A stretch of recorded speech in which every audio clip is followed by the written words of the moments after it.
Hi guys, आपका स्वागत है आपके अपने show M K J talks for investment in in in Hindi में। कैसे हैं आप भाई? आज जो है हम एक बहुत इंपॉर्टेंट बात पे चर्चा करेंगे, क्योंकि बहुत सारे शेयर ना ऊपर के रेटों से बड़े करेक्ट हो गए। पर होता क्या है, जब हम ऊपर से नीचे की तरफ देखते हैं तो नीचे से ऊपर की तरफ देखना भूल जाते हैं। भाई बैलेंस्ड अप्रोच के लिए नीचे और ऊपर दोनों ही देखना चाहिए।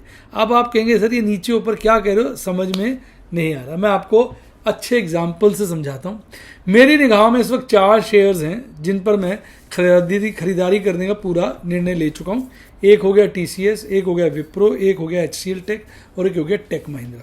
विप्रो में ऑलरेडी मेरे ख्याल में 2 लॉट से ऊपर ले चुका हूँ, एग्जैक्ट मुझे याद नहीं। TCS में 1 लॉट पड़ा है, HCL टेक और टेक महिंद्रा में भी लॉट नहीं है। तो मैं आपको पता ही, आप लोगों के लिए रिसर्च करता ही रहता हूँ। तो जिसके चलते मैं देख रहा था तो मुझे मन में एक बात उठी, एक विचार आया जो मैंने कहा आपके साथ शेयर करूँ। आइए मैं आपको दिखाता हूँ। आपके सामने TCS का चार्ट है। हालांकि उसका आप हाई देखते हैं 52 वीक्स का 4043 है, और जो लो है 52 वीक्स के उसके आसपास ही शेयर ट्रेड कर रहा है। लेकिन आप अगर इसमें पीछे चले जाएं थोड़ा सा और वहाँ से लाइन को एक्स्ट्रापोलेट करें, जैसे ये लाइन है, तो अभी आप देखेंगे कि अभी भी जो एक लॉन्ग पीरियड ट्रेंड की लाइन है वो अभी भी जो है कई तरह की बना सकते हो आप, वो कहीं ना कहीं अभी भी स्कोप छोड़ रही है उसके करेक्शन का। और ये शेयर जनवरी 2020 में कोविड के चलते 1654 पहुंच गया था। 1654 से ये चला गया 4043, यानी कहीं ना कहीं ये 2.5 गुना बढ़ गया। तो अभी हमें लग रहा है बहुत सस्ता है, लेकिन अगर आप ध्यान से देखो तो यहां से ये लगभग दुगना हो गया। 2.25 साल में अगर शेयर दुगना हो जाए तो बहुत जबरदस्त रिटर्न है। आपकी क्या राय है? ये हाल सिर्फ TCS का नहीं है, विप्रो का देखिए आप। विप्रो का रेट देखिए जी, 18 मार्च को 169 था और 169 से ये 739 चला गया। 170 से 739।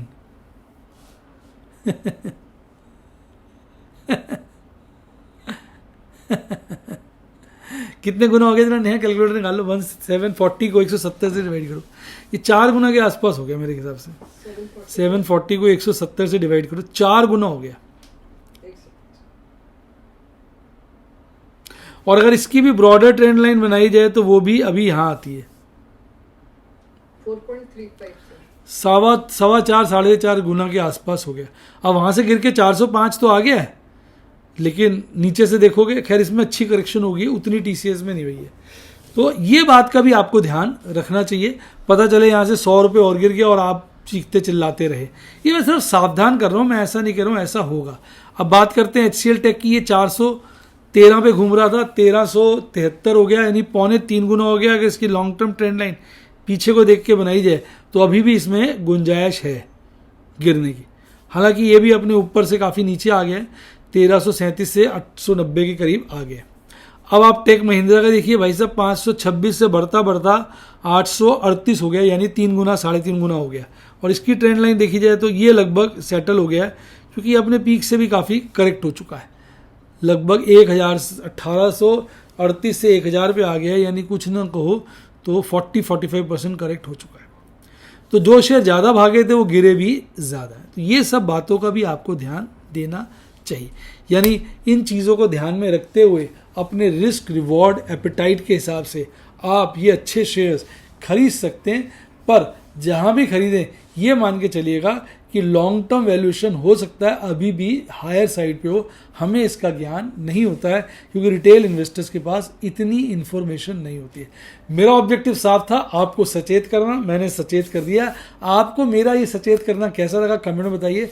हालांकि मैं क्लियर कर दूं, मैं तो थोड़े थोड़े सारे शेयर उठा रहा हूँ।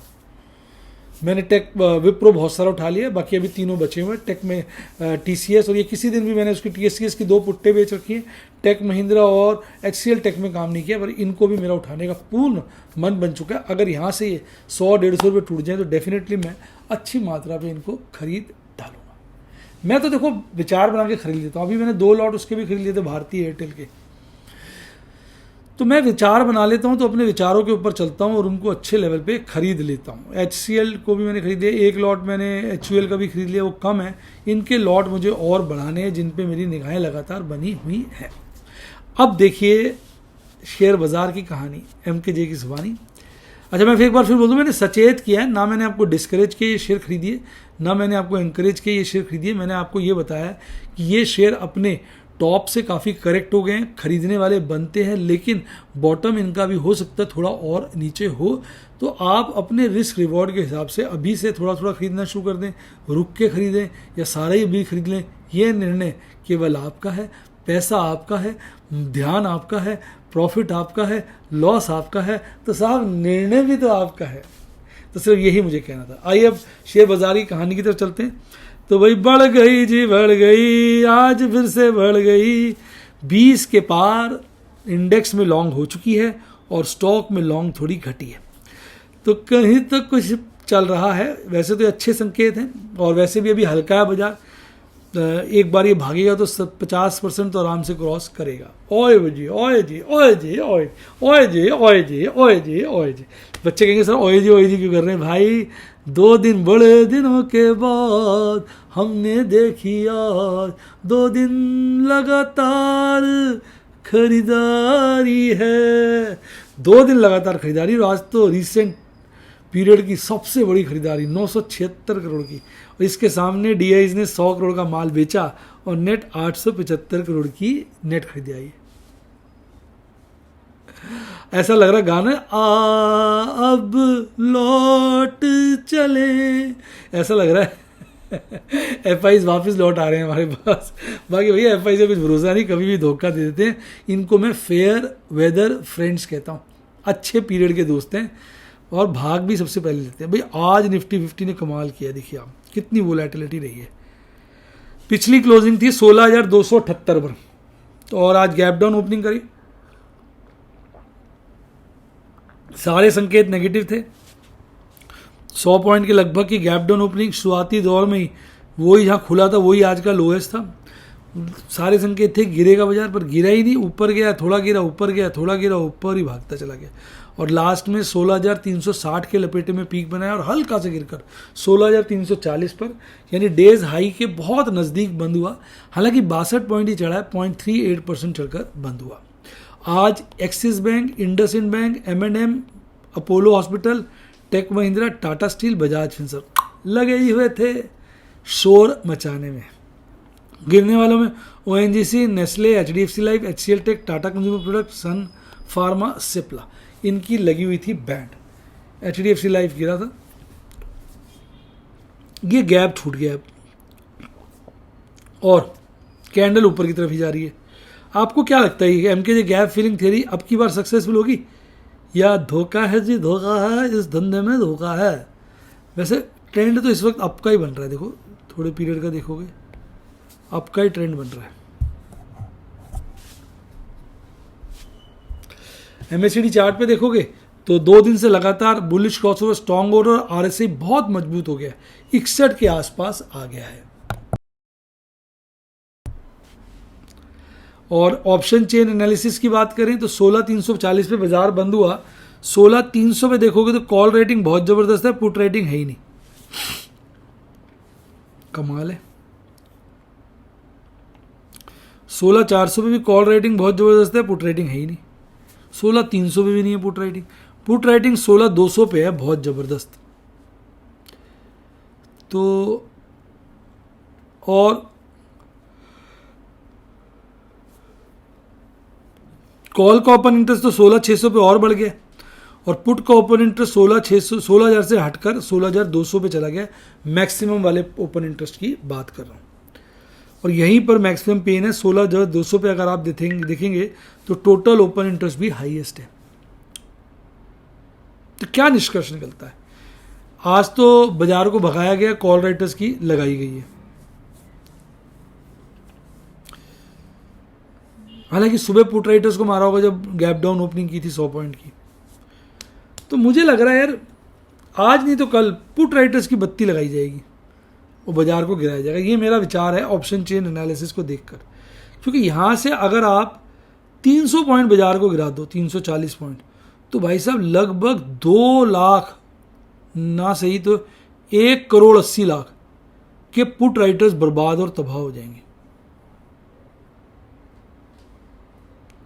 और 250 पॉइंट चढ़ा दो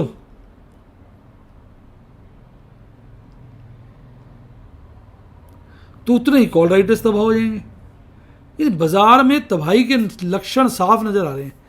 बाजार मेरे को लगता है एक तरफ भाग सकता है आज और कल में, बड़ी गैप डाउन या बड़ी गैप अप ओपनिंग दिखा सकता है। आज एक अलग सा चेंज ना मंथली वाले चार्ट में भी नजर आ रहा है। खैर मंथली भी एक्सपायरी ज़्यादा दूर नहीं है, इसके बाद वाली मंथली एक्सपायरी है, क्योंकि पुट राइटिंग जो है 15,500 पे थी, ओपन इंटरेस्ट हाईएस्ट वो 16 पे आ गया। कॉल राइटर्स का अभी भी 17,000 पे बरकरार है। अच्छा पीसीआर देखिए, पीसीआर में आज कुछ गिरावट नहीं आई, हल्की सी मंथली वाले में फिर आई है, वीकली वाले में नहीं आई।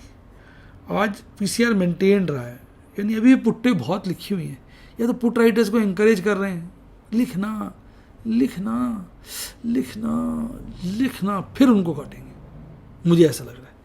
क्योंकि पुट राइटर्स ने अभी वो भी डरे हुए हैं। पुट राइटर्स जैसे 16,340 पे बाजार हुआ तो 16,300 तो उससे नीचे का लेवल हुआ ना, वहाँ पे पुट राइटिंग ज़्यादा है ही नहीं। देखो कम ही कर दी पुट राइटर्स ने अपनी पुट राइटिंग, या तो सुबह जब बाजार गिरवाया होगा तब उनकी कम करा दी होगी स्टॉप लॉस ट्रिगर करा के। तो अब देखो यार क्या बोलूँ, पुट राइटिंग अभी भी मैसिव है, तो इनकी बजाई जा सकती है बैंड। अब निफ्टी बैंक की बात करते हैं।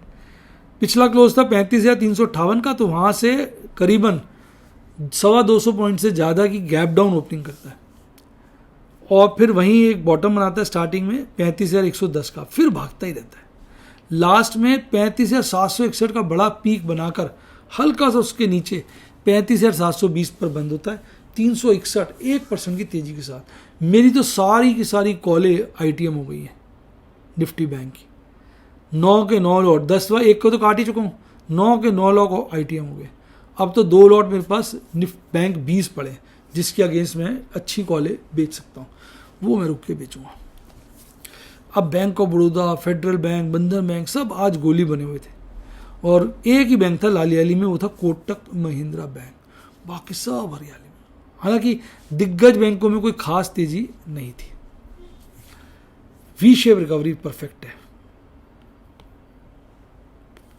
पर यहाँ का जो गैप है वो चीख चीख के आ रहा है, दिल पुकारे नीचे अरे अरे, वो पुकार के कह रहा है मुझे काट जाओ, बाकी दिखते हैं। अब बुलिश क्रॉसओवर तो अभी भी लगातार बनता बढ़ता ही जा रहा है। एमएसडी चार्ट पे दोनों दिन के देखिए हरे हिस्टोग्राम बने, और आरएसए तो बहुत ही कहते हैं ना 64 हो गया, 70 काटते ही ओवर बॉट जोन में आ जाएगा, 80 काटते ही मैसिव ओवर बॉट हो जाएगा। देखते हैं अब ये कहाँ तक जाता है। 35,720 पर बाजार बंद हुआ है, 35,500 पे देखो कॉल रेटिंग कम है, पुट रेटिंग ज़्यादा है। 36,000 पे देखो कॉल रेटिंग ज़्यादा है, पुट रेटिंग कम है। 35,500 पुट रेटिंग कॉल रेटिंग टक्कर की, हालांकि उसमें पुट रेटिंग ज़्यादा है, कॉल रेटिंग कम है। 35,000 पे कॉल रेटिंग कम है, पुट रेटिंग बहुत ज़्यादा है। तो बड़ी रेंज जो अभी बाजार की नज़र आती है वो 35 से 36,000 की नज़र आती है, और पीसीआर तो बहुत ज़्यादा तेज़ हो चुका है, साफ है जी ओवरबॉट है। पीसीआर तो चीख चीख के कह रहा है, देखो मंथली वाला तो ठीक हो गया, वीकली वाला ओवरबॉट है, चीख चीख के कह रहा है काट दो जी काट दो, पुट राइटर्स को काट दो। पीसीआर जो कह रहा है उसके हिसाब से ऑपरेटर्स का धर्म बनता है कि कल बाजार को घेर कर पुट राइटर्स को तबाह और बर्बाद कर दें, ये उनका धर्म बनता है। अब देखते हैं वो अपना धर्म का निर्वाह कल करते हैं कि नहीं। आज मैंने 2 ही ट्रेड किए, ज़्यादा नहीं किए, क्योंकि बाजार मेरे लिए फेवरेबल नहीं था। एक 6,500 की प्रॉफिट बुकिंग करी, एक ट्रेड था एमरल्ड सफायर का, एक ट्रेड था डायमंड का। कोल इंडिया को मैंने 195 पे बेचा था 250 शेयर, अभी अब 198 पे बेच दी। इसमें मुझे कितने का फ़ायदा हुआ? 6,500। अभी मेरे पास 10,111 शेयर पड़े, 11,111 थे, जिस 11,611 थे, जिसमें से 500 शेयर बेच चुका हूँ। अब मैं 2-2, 3-3, 4-4 रुपये बढ़ता जाएगा तो 250-250 शेयर बेचता रहूँगा। हालांकि मैं 2 कॉलें भी बेच चुका हूँ इसकी, आपसे क्या छुपाना।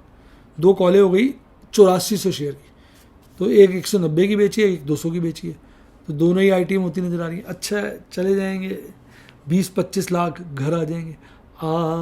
अब लौट चलें, पैसे घर को वापस चलें। हम तो चाहते हैं दोनों पुट्टे आईटीएम हो जाएं, ताकि हम भी गाना गा सके, अब लौट चलें, क्योंकि 20 लाख के आसपास घर पैसा आ जाएगा।